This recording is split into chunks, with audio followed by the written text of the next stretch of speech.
Bonjour à toutes et à tous, Aaron Vaucoing, je suis interne en hépatologie à Paris. Et Marine G, interne également en hépatogastro-entérologie à Paris.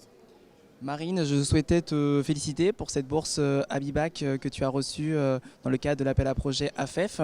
Est-ce que tu peux nous en dire plus? Quels sont les objectifs de ce projet? Merci Erwan. Alors effectivement, j'ai mené le projet ASIBAC. L'objectif était de rechercher des biomarqueurs prédictifs d'infections bactériennes précoces chez les patients avec hépatite aiguë sévère ou avec cirrhose décompensée. Ça semble être un projet très intéressant. Est-ce que tu peux nous décrire les méthodes pour arriver à tes objectifs? Alors ce projet, je l'ai réalisé parce que l'infection bactérienne est fréquente et grave chez les patients avec insuffisance hépatique, qu'elle soit aiguë, l'hépatite aiguë sévère, ou chronique dans le cadre de la cirrhose décompensée. Fréquente, on le voit dans la prévalence de l'infection qui est de 25 à 36% dans la cirrhose décompensée et de 35 à 60% pour les hépatites aiguës sévères, et grave parce qu'en fait il s'agit de la première cause de mortalité chez les patients avec hépatite aiguë sévère et de la première cause de mortalité avant transplantation hépatique chez les patients avec cirrhose.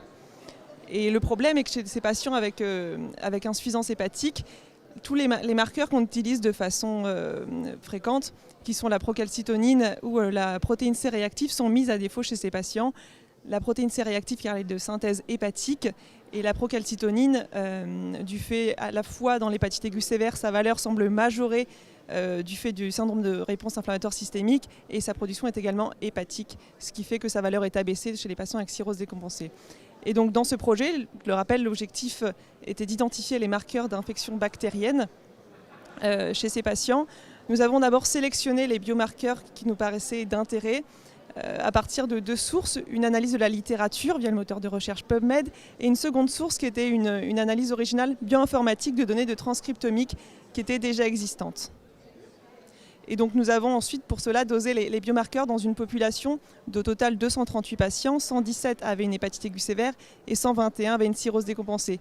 Ces patients provenaient de deux cohortes distinctes, la cohorte ASIPRO, qui est une cohorte prospective multicentrique nationale qui est issue d'un PHRC, et la collection FOI, qui est une collection monocentrique du centre hépatobiliaire à Paul Brousse à Villejuif.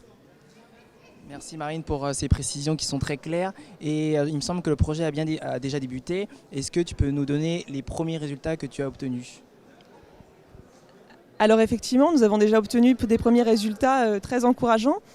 Alors, dans l'hépatite aiguë sévère, finalement, ce que nous avons retrouvé, c'est que la procalcitonine reste le meilleur marqueur afin de prédire l'infection bactérienne précoce, et même sa valeur prédictive est augmentée si on l'associe au syndrome de réponse inflammatoire systémique. En ce qui concerne la cirrhose décompensée, nous avons trouvé un biomarqueur qui s'appelle TREM1, qui lui permet de prédire de façon avec une bonne performance l'infection bactérienne, et encore plus si on l'associe à l'âge et au MELD, où on peut ainsi faire un score d'infection bactérienne. Merci Marine. Et quelles sont les perspectives? Donc là, tu nous décrivais les premiers résultats obtenus. Quelles sont les perspectives de cette recherche dans les mois ou années à venir? Alors, deux choses vont être à poursuivre grâce à cette bourse obtenue grâce à la FEF. D'abord, nous avons sélectionné pas seulement TREM1, mais d'autres biomarqueurs que nous aimerions pouvoir doser dans ces cohortes. Donc, premier objectif, doser ces biomarqueurs, et deuxième objectif, pouvoir valider les résultats que nous avons obtenus avec TREM1 sur une cohorte prospective de validation. Donc, je remercie encore une fois la FEF pour cette bourse. Le projet semble très prometteur. Merci Marine d'avoir répondu aux questions.